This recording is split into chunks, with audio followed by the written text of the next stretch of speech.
The sound of the fork hitting the plate still echoes in my mind. It was a sharp, metallic clink that cut through the laughter, through the soft hum of background music, through everything I thought was still safe in my world. We were sitting at the dinner table, the candlelight flickering between us, and for a moment, everything looked normal. Until the two men in dark suits walked in, their expressions heavy with purpose. One of them leaned down and said my husband's name, not softly, not kindly, but with the weight of something final. My fingers went cold. The air changed. It was like the entire restaurant held its breath. I looked at Mark, waiting for him to laugh it off, to explain, to say it was some horrible mistake. But his face, it said everything. His eyes darted toward the door, then back at me. Guilt, fear, resignation. In that moment, I knew. Something inside me broke quietly, like glass under pressure. I didn't cry. Not then. I just stared at him as they pulled him up from his chair, his napkin still half folded in his lap. The world blurred, voices turned to muffled echoes, and I kept thinking about that necklace, my mother's diamond necklace, the one he had sold for $30,000 just weeks earlier. At the time, I thought the sale was the betrayal. But as the FBI led him away, I realized it was more than that. It wasn't about money. It wasn't about the necklace. It was about every lie hidden behind his reassuring smile, every trust me whispered to quiet my doubts. The diamonds were gone, but the truth had finally shown its face, and it was colder than any jewel I'd ever known. My name is Elena. I never thought my story would sound like this. I used to believe that if you love someone enough, worked hard enough, and stayed honest, life would reward you with peace. Not luxury, not perfection, just peace. For a while I had that. I taught art at a small community college in Arizona. My days were filled with paint-stained fingers, laughter from my students, and the faint smell of turpentine that somehow always clung to my clothes. My husband Mark used to tease me about it. "You smell like creativity," he'd say, pulling me close after work. I'd laugh and tell him he smelled like coffee and spreadsheets, the scent of his world, one I never fully understood. Mark was a financial consultant, the kind of man who always seemed to have a plan. He wore neatly pressed shirts and spoke with quiet confidence. I used to admire that about him. He made life feel steady, even when things were uncertain. We had a small home just outside Tucson. Warm terracotta walls, a creaky back porch where we'd sit in the evenings and watch the sunset bleed across the desert sky. We weren't rich, but we were content. We shared a beat-up car, a rescued golden retriever named Milo, and dreams of maybe starting a family one day. It wasn't much by the world's standards, but it was ours. That necklace, the one that changed everything, had been in my family for generations. It was a delicate diamond piece, set in gold, with tiny imperfections that made it even more beautiful. My mother used to wear it only on special occasions, always with a certain grace. She told me it wasn't just jewelry. It was a story, one of resilience, love, and sacrifice. She got it from her mother, who had fled Europe during the war. They sold nearly everything they owned to survive. But somehow, the necklace remained. My mother said it was a reminder that even in loss, you carry something of value, not in your hands, but in your heart. When my mother was dying, she called me to her bedside and placed the necklace in my hand. Her skin was paper thin, her voice barely more than a whisper. "Never sell this, Elena," she said. "It's not about the diamonds. It's about what we survived to keep them." I promised her I wouldn't. I remember pressing my forehead to her hand, tears staining her sheets, making that promise like it was sacred. After she passed, I wore the necklace only once, on my wedding day. Mark had looked at me like I was something out of a dream. "You're glowing," he said. smiling that easy, charming smile that once made me believe everything was right with the world. I believed him. I believed in him. And for a long time, he gave me no reason not to. The first few years of marriage were good, simple, warm, filled with the small kind of happiness people overlook when chasing bigger things. Mark would leave early for work and I'd pack his lunch. On weekends, we'd drive to antique shops, pick up secondhand books, or stay up late talking about the kind of life we wanted to build. He'd sometimes rest his head on my lap while I read aloud from old poetry books. It wasn't glamorous, but it was love. But over time, little cracks began to show. Not the kind you see right away, but the kind that grow quietly, under the surface. Mark became busier, more secretive. He'd take phone calls outside, whispering in the hallway. His smiles became more forced, his patience thinner. I'd ask if something was wrong, and he'd always say the same thing. Just work stuff. Nothing you need to worry about. And maybe that's where I went wrong. I believed that. I wanted to believe it. I didn't want to pry or seem distrustful. So, I let it go, again and again. Love, I thought, meant trust. It meant giving space. But looking back, maybe it also meant I ignored the signs because I was too afraid of what I'd find if I looked closer. There were times when we'd sit at dinner, and I'd notice the way he'd check his phone between bites, the glow of the screen reflected in his eyes, his attention somewhere else entirely. He started coming home later, sometimes smelling faintly of cologne that wasn't his usual kind. I'd ask where he'd been, and he'd smile that same practiced smile, the one that used to reassure me but now just felt empty. Client dinner, he'd say. Big deal on the horizon. Money started to feel tighter, even though he said his business was doing fine. He'd shrug off my questions, telling me he was reinvesting, that it was just a phase. I wanted to believe him. After all, this was Mark. The man who once spent an entire night helping me grade papers just to keep me company, who sang off-key in the car and kissed my forehead when I was stressed. That man couldn't lie to me, could he? Sometimes I'd catch him staring into space, his expression unreadable. When I'd ask what was wrong, he'd pull me close, kiss the top of my head, and say, "Everything's fine. Don't worry so much." And I'd hold him, even though a part of me, small and whispering, said that everything wasn't fine at all. That's the thing about trust. You don't lose it all at once. It erodes slowly, like sand under the tide. And before you realize it's gone, you're standing in the ruins of what used to feel safe. At the time, I didn't know the truth. I didn't know how deep his lies went, or how much they would cost us both. All I knew was that something precious, something far more valuable than a diamond necklace, was slipping away, and I didn't know how to stop it.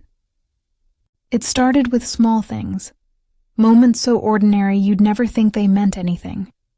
Mark forgetting to kiss me goodbye in the mornings, his phone lighting up late at night with names I didn't recognize. The way he started double-locking his briefcase, like we were living in some spy movie. I used to laugh it off. Trade secrets, I'd joke, and he'd smile. That charming half-smile that always made me feel silly for even asking. But there was something different in his eyes lately. Something distant. It wasn't just stress. It was secrecy. He had always been the calm one, the anchor between us. When I worried about money or work, he'd tell me, "Relax, Elena. I've got it under control." But now, every time he said those words, they felt less like reassurance and more like a cover. The tone changed, softer, almost rehearsed. I could sense the edges fraying around the life we had built, a life I thought was solid. At dinner, I'd ask him how his day was, and he'd shrug, pushing food around his plate. "Long day," he'd mutter. "Just clients being difficult." Then he'd reach for his phone mid-conversation, scrolling through messages he'd never show me. When I teased him once, "You're married to that phone, not me," he laughed. But his laughter sounded wrong, forced, short. Then silence. He stopped joining me for our evening walks. Said he was too tired. He used to love those walks. The slow pace, the way we'd hold hands as the streetlights flickered on. It was our thing, but now he stayed behind, claiming to have work calls. Sometimes when I came back, I'd find him staring blankly at the TV, the screen black, the reflection of himself flickering in the glass. I'd ask what he was thinking, and he'd smile, distant and hollow. Nothing, really. There were signs, but love makes you blind to logic. You see what you want to see. You believe the excuses because believing the truth feels too dangerous. I told myself he was just under pressure, that maybe work had taken a toll. I even blamed myself. Maybe I'd been too focused on my classes, too distracted to notice him slipping away. But deep down, there was a quiet fear growing inside me, one that I tried to silence. Then came the late nights. He'd come home past midnight, loosen his tie, pour himself a drink, and avoid eye contact. I'd wake up to the smell of whiskey and the sound of him pacing the living room. Sometimes, when I called his name, he wouldn't even hear me. It was like he was living in two worlds, one with me and one I couldn't reach. One night, he came home later than usual. I was waiting on the couch, the TV muted, the clock ticking loud enough to fill the silence.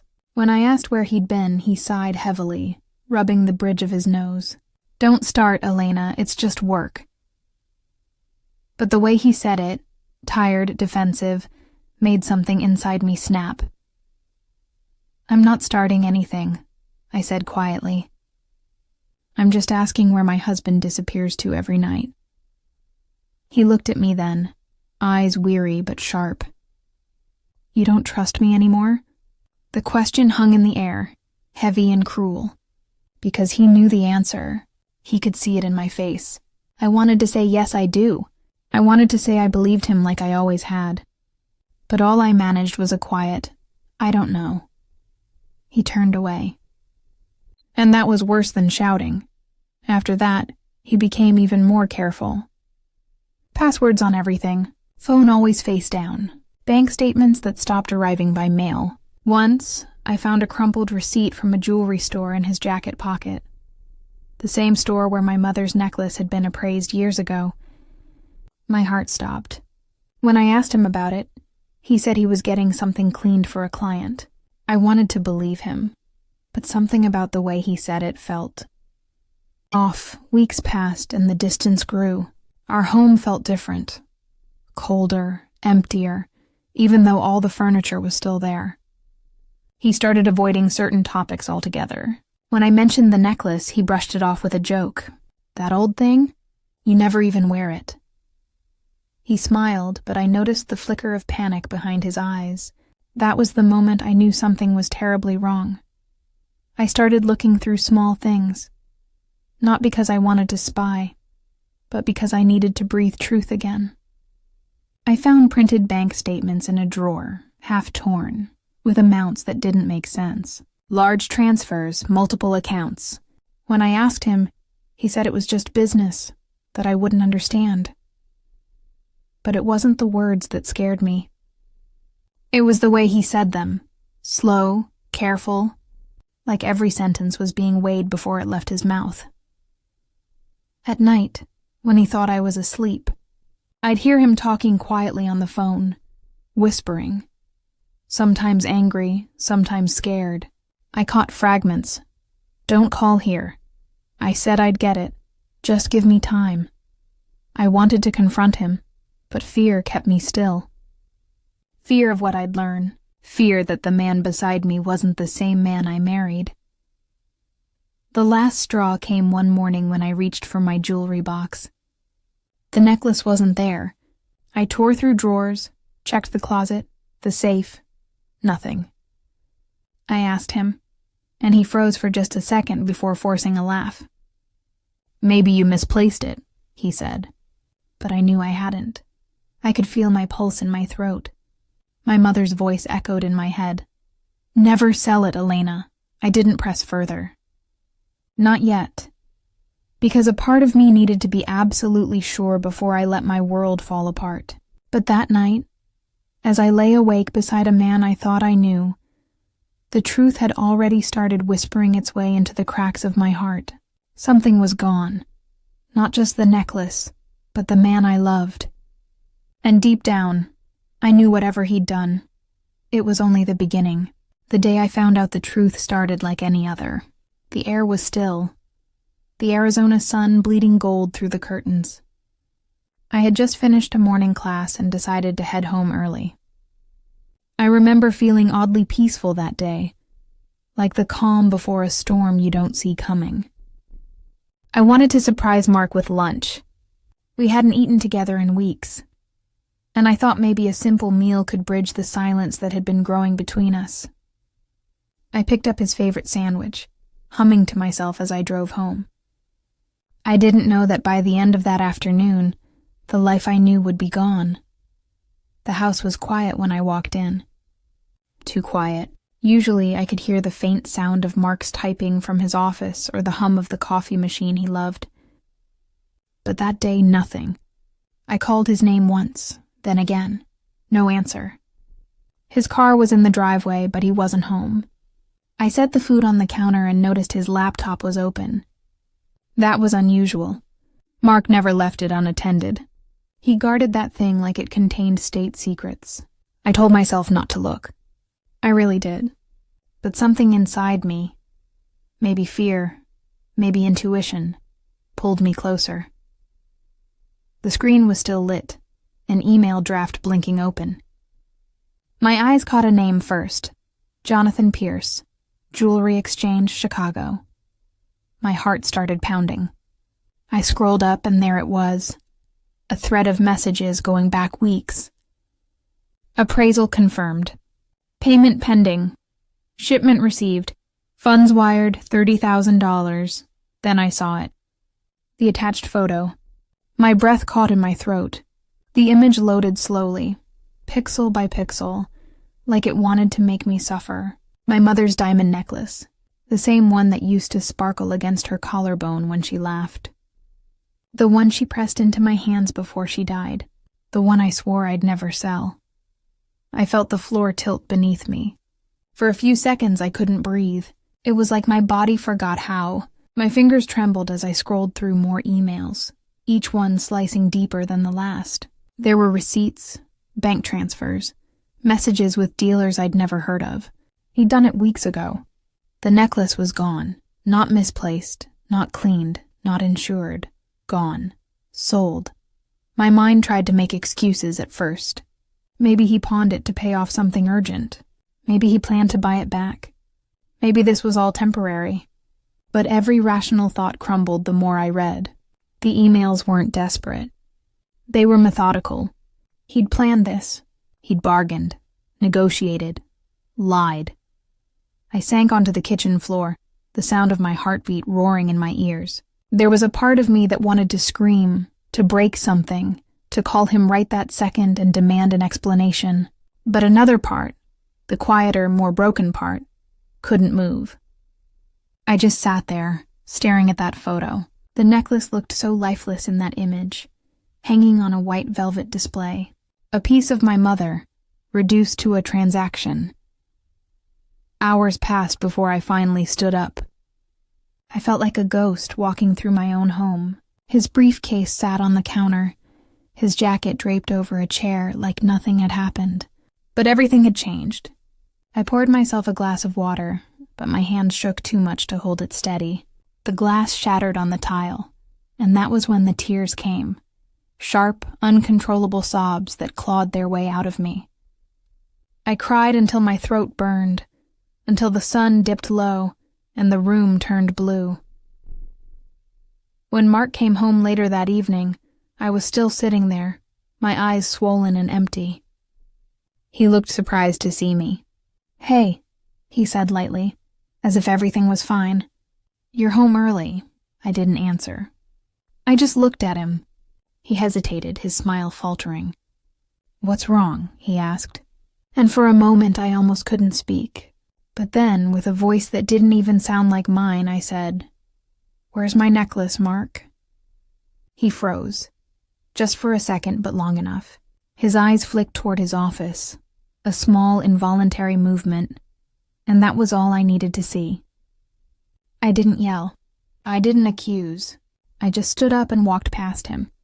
I couldn't even look at him anymore. He reached for me, his voice suddenly sharp, defensive. "Elena, it's not what you think." But it was exactly what I thought. That night I didn't sleep. I lay awake listening to him pace in the other room, muttering to himself. I wondered if he was scared. Scared of me finding out, or scared of what he'd already done. The next morning he acted as if nothing had happened. Made coffee, kissed my forehead, went to work, like we weren't standing on the edge of something dark and irreversible. But I wasn't the same anymore. I couldn't be. The trust I'd built over 7 years had cracked wide open, and though I didn't know it then, this was only the beginning of what he'd been hiding. The necklace wasn't just gone. It was the first clue in a trail of lies that would lead to something far bigger, far darker. I didn't know the FBI was already watching him. I didn't know his so-called business trips were something else entirely. I didn't know that the night I confronted him would be one of our last dinners together. All I knew, standing there in that kitchen, was that my husband had sold more than my mother's necklace. He'd sold my faith in him. And there was no buying that back. Dinner that night was supposed to be our chance to talk. At least that's what I told myself. A part of me still wanted to believe there was some explanation that would make sense, some reason behind the lies. I didn't want to believe my husband was capable of betrayal, so when he came home, smiling like he always did, holding a bottle of wine and saying, "Let's go out tonight," I didn't argue. Maybe it was cowardice or maybe it was hope. Either way, I went along.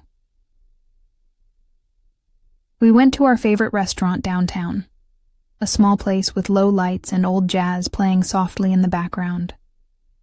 The same place where we had celebrated anniversaries, promotions, birthdays, all the milestones that felt so real back then. The hostess greeted us by name, the way people do when they've seen you enough times to think they know your story.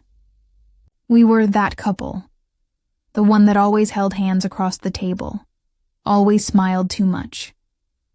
If only they knew what was hiding underneath those smiles. As we sat down, I watched him carefully. Every movement, every word. He looked relaxed, maybe even relieved. He talked about work, about some new project, about wanting to take a trip soon. As if the last few weeks hadn't been a slow collapse of everything I believed in. I nodded, barely tasting the food in front of me. My thoughts were spinning too fast, colliding between disbelief and anger. Halfway through the meal, I finally asked. My voice came out quieter than I expected, almost fragile. "Where's my necklace, Mark?" The words hung in the air like smoke. He froze mid-bite. The clink of his fork against the plate was the only sound between us. I could see the panic flash in his eyes before he masked it with a nervous laugh. "What are you talking about?" he said, trying too hard to sound casual. "I saw the emails," I said. My hands were trembling, but I kept my voice steady. "The photos. The payment. Don't lie to me." He stared at me for a moment, his face tightening, his jaw working. Then he set his fork down, leaned back, and exhaled. "Elena, I needed the money. Just for a while. It was an investment thing that went bad, and I had to fix it before it got worse. I was going to buy it back, I swear." "You sold my mother's necklace," I whispered. "The one thing I told you never to touch." "It's just jewelry," he snapped, his voice rising slightly. "You never even wear it." Something inside me broke at those words. I could feel the heat in my chest, the tears welling in my eyes. "It wasn't just jewelry," I hissed. "It was her last gift to me. It was a promise. You didn't just sell diamonds, Mark. You sold my trust. You sold her memory. He looked away, running a hand through his hair. I was trying to fix things, okay? I didn't want you to worry. I thought I could make it right before you even noticed. I laughed then, but it wasn't a happy sound. It was bitter, raw, the kind of laugh that hurts more than it heals. You thought lying to me was protecting me? You thought stealing from me was love? His voice cracked, frustration replacing guilt. You don't understand, Elena. I didn't have a choice. Things got complicated. Work, clients, money. I had to make some moves. What kind of moves? I asked, but he didn't answer. He just sat there, staring down at his plate, the silence between us stretching wider and wider. I knew there was more he wasn't saying. I could see it in the way his hand trembled when he reached for his glass of wine. Then, just as I opened my mouth to ask again, the atmosphere in the restaurant shifted. 2 men walked in, dark suits, no smiles, moving with purpose. They scanned the room briefly before heading straight toward our table. For a moment, I didn't understand what was happening. One of them leaned down slightly, flashing a badge. Mark Reynolds? He said. Mark's face went pale. Yes? Federal Bureau of Investigation. You need to come with us. The entire restaurant fell silent. I remember the sound of someone's fork dropping, the sharp intake of breath from a nearby table. My heart stopped. I looked at Mark, waiting for him to say it was a mistake, that this was all some misunderstanding. But he didn't say a word. His hands trembled as one of the agents pulled out a pair of handcuffs. Elena, he whispered, barely loud enough for me to hear. I'm sorry, I couldn't move. I just sat there, frozen, as they guided him out of his chair. The other agent nodded politely to me before following them toward the door. The sound of the handcuffs clicking shut echoed in my head like a gunshot. People were staring. Whispers filled the air, but all I could see was his empty chair, the wine glass still half full, the napkin he'd dropped on the floor. The world around me blurred. I remember gripping the edge of the table to keep from collapsing. In that moment, I realized the truth was much bigger than I'd imagined. This wasn't just about the necklace. It wasn't just about money or lies or pride. It was about crimes, fraud, secrets I couldn't even begin to understand. My husband, the man I thought I knew, was living a life I'd never seen. When the door closed behind him, the last thing I felt wasn't anger. It was emptiness. Like every promise, every shared memory, every I love you, had been erased in an instant.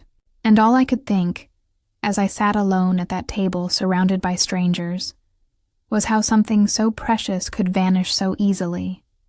Trust, love, a life built on lies, gone, like a whisper swallowed by the dark. The days after his arrest passed in a blur, a strange, aching silence that filled every corner of our home.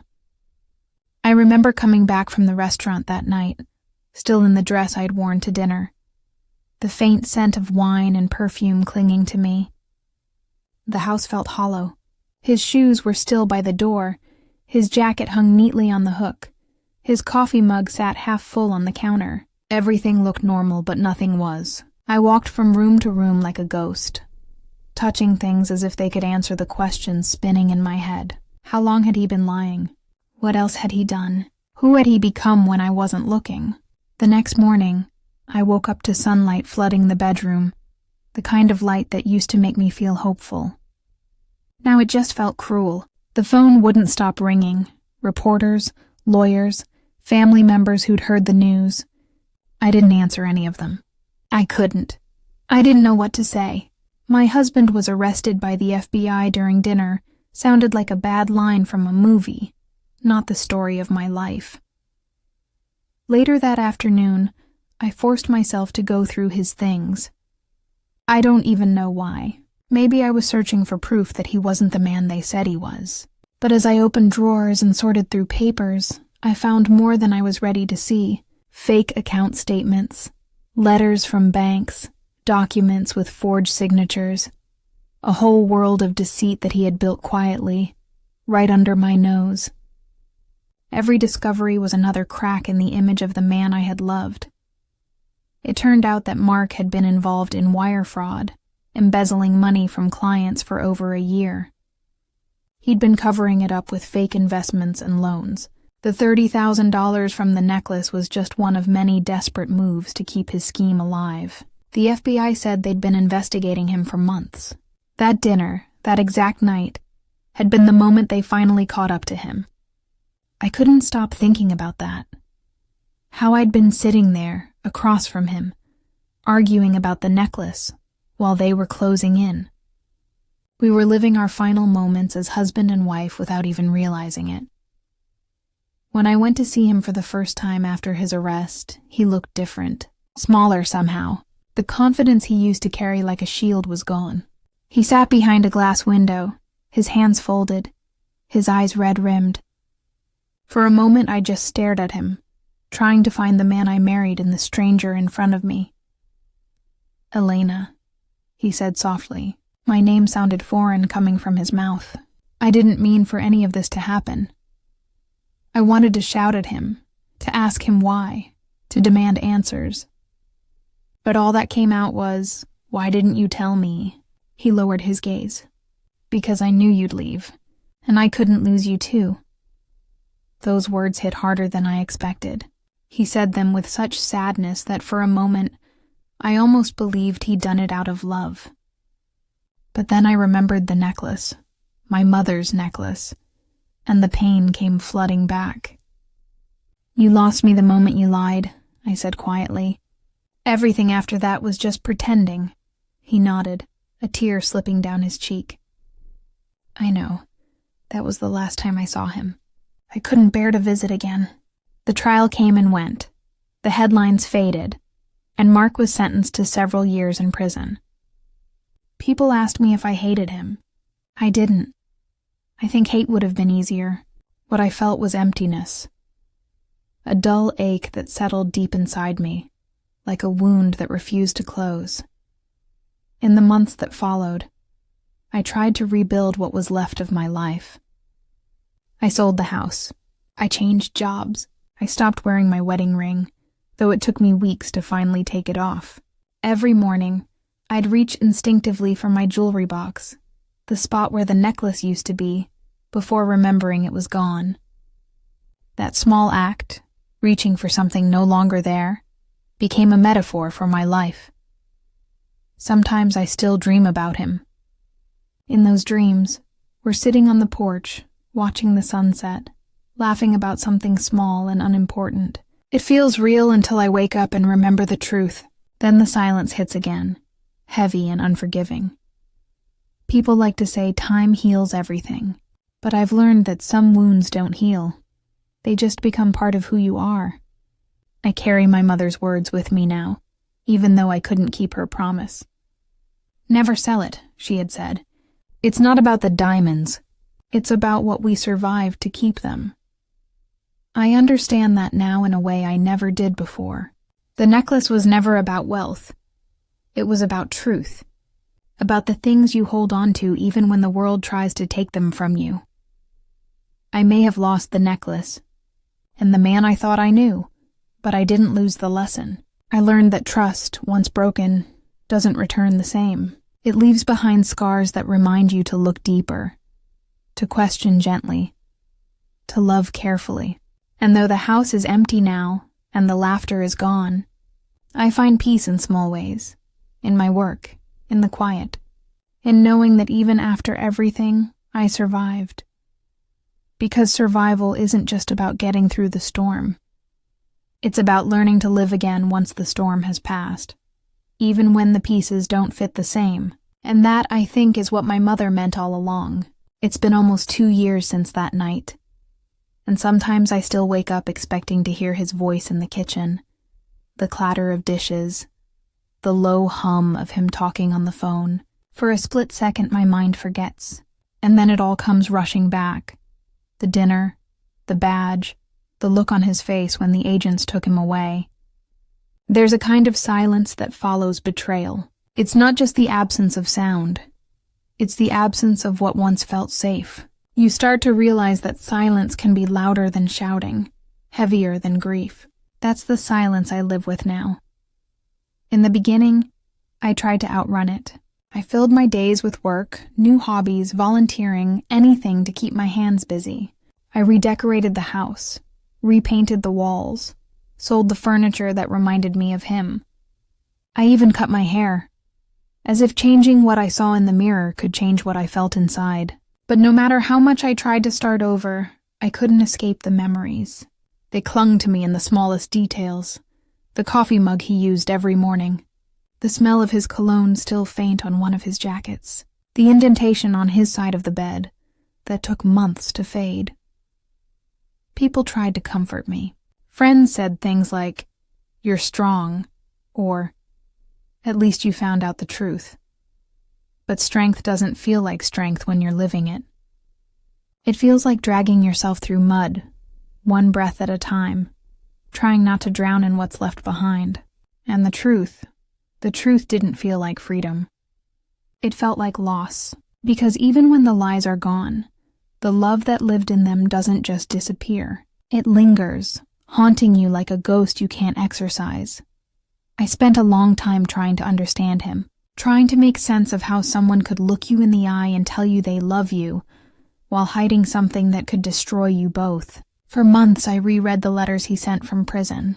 They were filled with apologies, explanations, half-truths woven between lines of regret. He wrote about pressure, about fear, about how he got caught up in something bigger than he ever intended. He said he thought he could fix it before it fell apart. "I never meant to hurt you," he wrote. "But intentions don't erase consequences. Regret doesn't bring back what's lost." One letter ended with a line that stuck with me. "If love means protecting someone from pain, then maybe lying was my way of loving you." I remember reading that over and over until the ink blurred from my tears, because that's the kind of love people like Mark believe in, the kind that confuses protection with deceit and love with control. But real love isn't about shielding someone from pain, it's about facing it together. He never understood that. As the seasons changed, so did I. Slowly, I stopped needing answers from him. I stopped rereading the letters. I stopped visiting the courtroom in my dreams. Healing didn't come all at once. It came quietly, in small, unexpected ways. In the way I started painting again, in the way I let light back into the house, in the way I learned to be alone without feeling lonely. I remember the day I finally opened the jewelry box again. It had sat untouched for months, gathering dust. Inside was a small empty space where the necklace used to lie. I didn't cry this time. I just stared at that space, and for the first time I didn't see loss. I saw survival. I saw the woman I had become. Someone who had been broken and rebuilt. Not perfectly, but honestly. My mother's voice echoed in my memory. "It's not about the diamonds. It's about what we survive to keep them." I smiled then, because I finally understood. What we keep isn't always physical. Sometimes it's the lessons carved into us by pain. If there's one thing this whole story taught me, it's that trust is fragile, and love is not enough without honesty. People can make mistakes, terrible ones, and sometimes the people who hurt us most are the ones who once made us feel safest. But forgiveness, real forgiveness, isn't about excusing what they did. It's about choosing not to let their choices define who you become. I used to think losing Mark was the worst thing that could happen to me. Now I see it differently. Losing him was the beginning of finding myself.